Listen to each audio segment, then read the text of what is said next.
Assalamualaikum warahmatullahi wabarakatuh. Ini adalah alur cerita Laskar Pelangi. Film ini bercerita tentang pendidikan di Pulau Belitung di tahun 1974, di mana ketika itu pulau ini punya potensi timah yang luar biasa, sehingga masyarakat mayoritas bekerja sebagai kuli di pertambangan timah. Adalah Ikal, anak dari seorang bapak yang bekerja di pertambangan timah. Pagi itu adalah hari Ikal akan didaftarkan ke sekolah. Dengan menggunakan sepeda, ayahnya membawa Ikal untuk didaftarkan ke sekolah. Pada waktu itu sekolah dianggap gak ada gunanya. Percuma sekolah kalau akhirnya jadi kuli juga, kata orang-orang. Apalagi keadaan di mana Ikal akan bersekolah, kondisi bangunannya sangat memprihatinkan. Sekolah SD Muhammadiyah ini merupakan sekolah Islam swasta tertua di wilayah itu. Tidak ada sekolah negeri di sana. Jadi seorang guru bernama Bu Muslimah bersama Pak Harfan berniat untuk menghidupkan kembali sekolah itu demi menyelamatkan pendidikan anak-anak miskin di salah satu pulau terkaya di Indonesia. Sebenarnya selain SD ini ada sekolah lain, sekolah swasta bernama SDPN Timah, yang merupakan sekolah untuk orang-orang menengah ke atas dengan kondisi yang ibarat bumi dan langit dengan SD Muhammadiyah. Sayangnya supaya SD Muhammadiyah bisa melakukan aktivitas belajar mengajar, pemilik sekolah pusat memberi syarat minimal harus ada 10 murid baru yang mendaftar. Dan pada pagi hari itu Bu Muslimah dan Pak Harfan sudah mendapatkan 9 calon murid yang akan bersekolah di sana. Kurang 1 orang lagi. Namun sudah mau tengah hari, nggak ada lagi yang datang ke sekolah. Pak Harfan dengan berat hati memberitahu bahwa para orang tua mesti menerima dengan lapang dada atas kondisi ini. Bu Muslimah pun gak menyerah. Dia berkata akan keluar untuk mencari 1 orang murid lagi. Ketika akan pergi, dari kejauhan ada seorang anak yang sangat istimewa berlari menuju ke sekolah. Karena kehadirannya genap sudahlah syarat jumlah murid, dan anak-anak miskin ini bisa bersekolah di SD itu. 5 tahun berlalu. Anak-anak ini tumbuh bersama dan menjalani pendidikan dengan diajarkan oleh Bu Muslimah, Pak Harfan, dan Pak Bakri. Walau kondisi sekolah seperti ini, para guru tetap berusaha untuk memberikan pendidikan yang sebaik-baiknya. Salah satu murid terpandai di sekolah ini adalah Lintang. Dia adalah anak dari seorang nelayan dan tinggal di daerah pesisir pantai. Walau jarak rumah di sekolah sangat jauh, Lintang tetap semangat menuntut ilmu.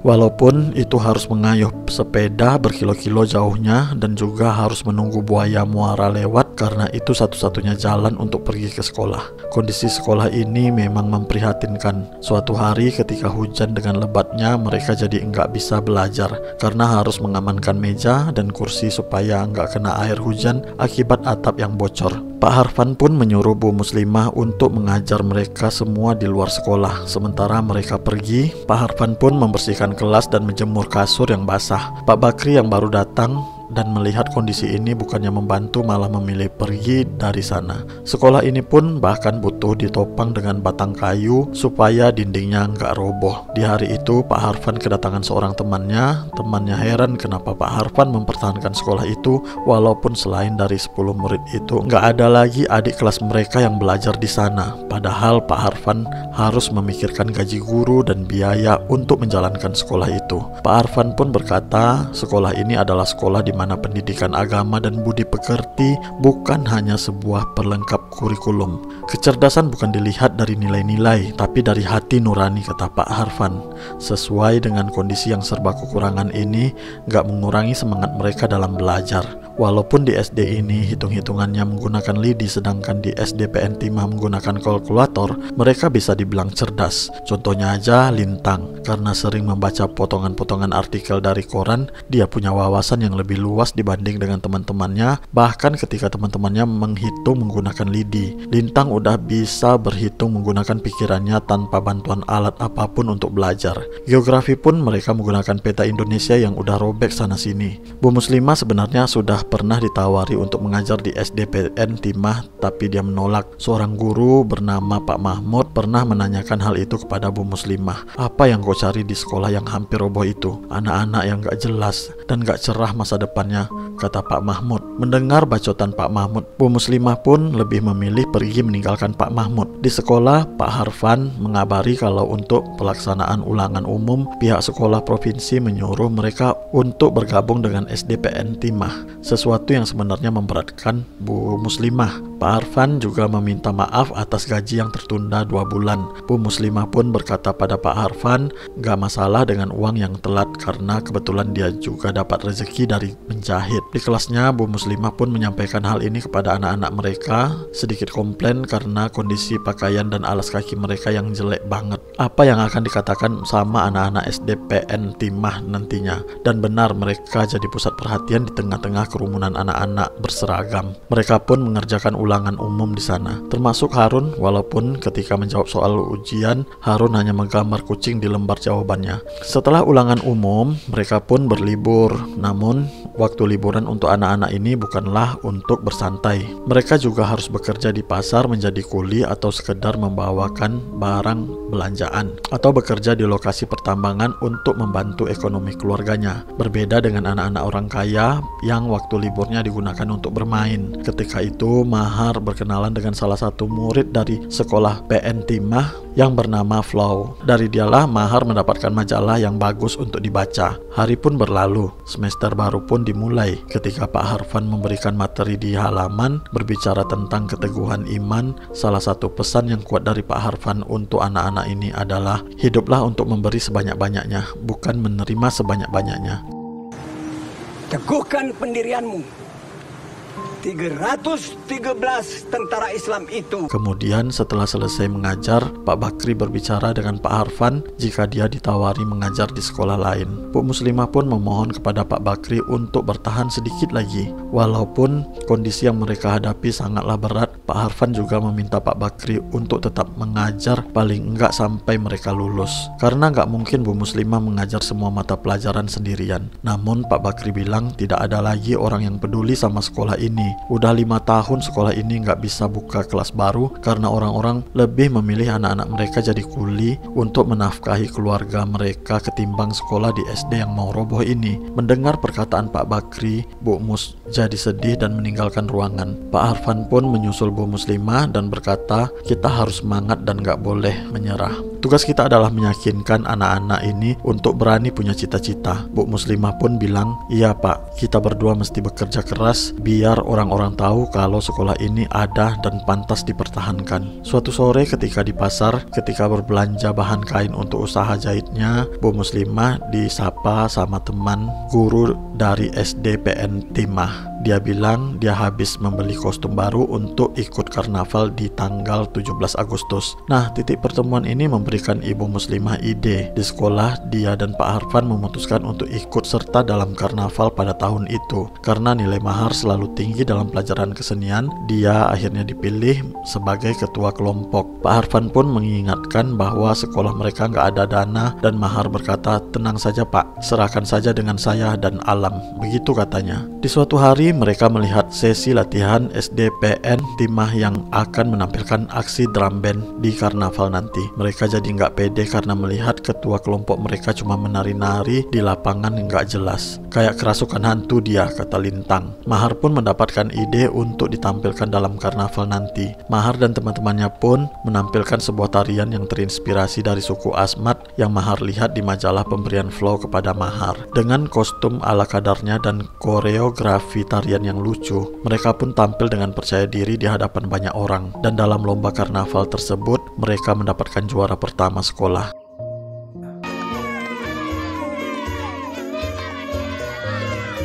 Akhirnya mereka mendapatkan lemari yang dikirim dari pusat untuk meletakkan piala mereka. Suatu malam, Flow melarikan diri ke hutan yang menyebabkan dia dicari oleh banyak orang. Ternyata Flow lari ke hutan karena dia ingin pindah ke sekolah Muhammadiyah dan permintaan itu pun akhirnya dikabulkan orang tuanya. Kehadiran Flow di sekolah memberi sedikit perubahan pada anak-anak. Mereka cenderung membaca buku yang dibawa oleh Flow di luar ketimbang belajar di kelas. Bu Muslimah pun sampai memarahi mereka karena nilai-nilai mereka yang mengalami penurunan. Pada suatu hari Ikal memperlihatkan sebuah kotak kepada Lintang dan bertanya tentang gambar yang ada di atas kotak tersebut. Lintang pun menjelaskan bahwa itu adalah Menara Eiffel yang ada di kota Paris, ibu kotanya Prancis. Di sana banyak orang-orang pintar, orang-orang hebat, para ahli seniman, semuanya ada di sana. Banyak orang yang bermimpi bisa pergi ke Paris, kata Lintang. Di lain hari Ikal berkata pada Lintang dan Mahar, udah 5 tahun kita sekolah, masa cuma ini benda satu-satunya yang berharga di sekolah kita?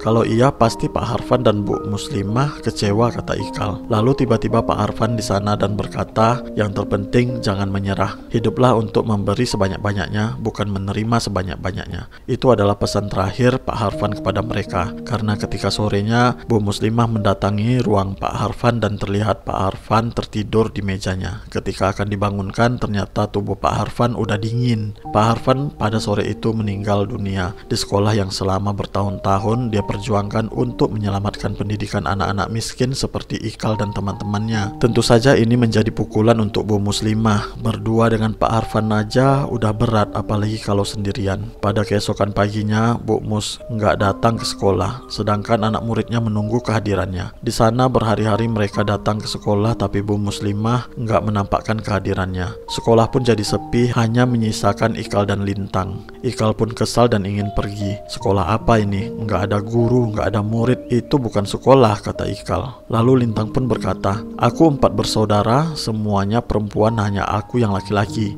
Harusnya aku pergi membantu ayahku supaya dapat ikan lebih banyak. Tapi dia malah mengirimku ke sekolah ini karena dia ingin aku mengejar cita-cita. Dari sekolah inilah perjalanan itu kita mulai, Kal. Kita harus terus sekolah, kata Lintang. Mereka berdua pun menyusun semua laskar pelangi untuk datang ke sekolah. Sebagai anak yang paling pintar, Lintang memimpin kelas dengan mengajari teman-temannya semua. Dan siang itu kehadiran Bu Muslimah membuat semuanya bersorak gembira.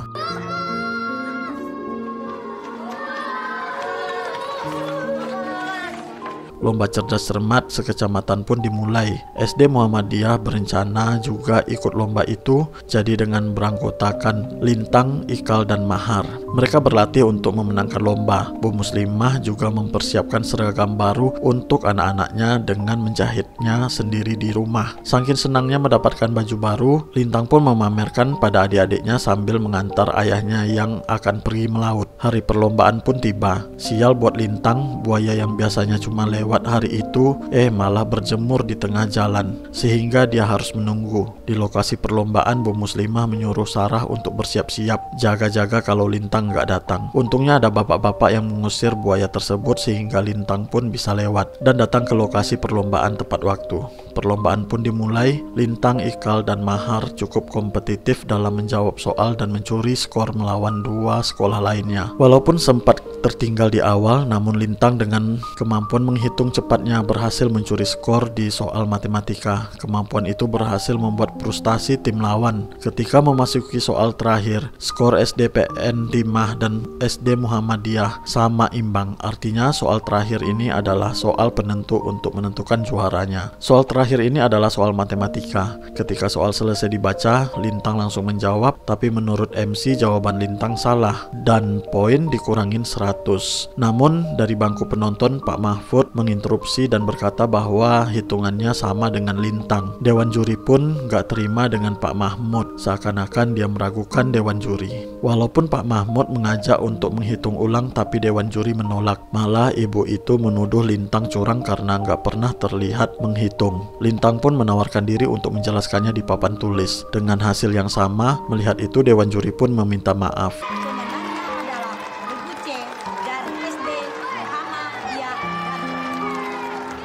SD Muhammadiyah pada hari itu memenangkan kejuaraan lomba cerdas cermat. Setelah selesai, Lintang pun langsung bersepeda pulang ke rumah. Sesampainya di sana, adiknya mengabari kalau ayahnya belum pulang dari melaut. Harusnya pada pagi hari ayahnya udah di rumah. Jadi setelah hari bersejarah itu, Lintang gak muncul lagi di sekolahnya. Berhari-hari ditunggu tapi gak ada kabar berita dari Lintang. Di suatu pagi datanglah seorang bapak-bapak ke sekolah memberikan sebuah surat yang Lintang titipkan untuk Bu Muslimah. Isi suratnya sangat singkat. Ibunda guru, ayahku sudah meninggal. Nanti aku akan ke sekolah untuk berpisah kepada ibu dan teman-teman, kata Lintang di dalam surat. Lintang saat itu udah nggak punya kesempatan untuk melanjutkan pendidikan. Sebagai anak tertua, keluarga pesisir miskin yang udah nggak punya ayah dan ibu, haruslah menanggung nafkah keluarganya, ditanggung sepenuhnya oleh anak sekecil Lintang. Pada suatu pagi, Lintang pun datang ke sekolah, berpamitan dengan Bu Muslimah dan teman-temannya, seperti yang dia bilang di dalam surat.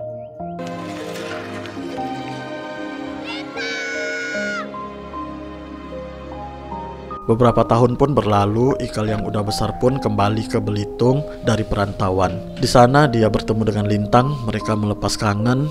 Lintang mengajak Ikal untuk melihat anaknya yang lagi bersekolah. Semangat belajar yang ditularkan kepada teman-temannya kini diberikan juga kepada anaknya. Ikal juga mengabari Lintang bahwa dia datang untuk mengucapkan terima kasih kepada mereka semua. Ikal akan berangkat ke Paris karena mendapatkan beasiswa. Lintang pun senang mendengarnya karena Ikal berhasil mengejar cita-citanya. Dari sekolah yang awalnya enggak dianggap, dengan mengutamakan pendidikan karakter dan budi pekerti, anak-anak miskin ini bisa mendapatkan pendidikan yang layak. Beruntunglah kita yang masih bisa bersekolah dengan fasilitas yang lengkap dan nyaman. Sementara banyak saudara-saudara kita, adik-adik kita di Indonesia saat ini masih belajar dengan fasilitas yang enggak beda dengan film ini. Pesan film ini sangat sederhana, tempuhlah pendidikan setinggi mungkin apapun kondisinya. Semangat tuntut ilmu, semangat kejar cita-cita. Terima kasih telah menonton.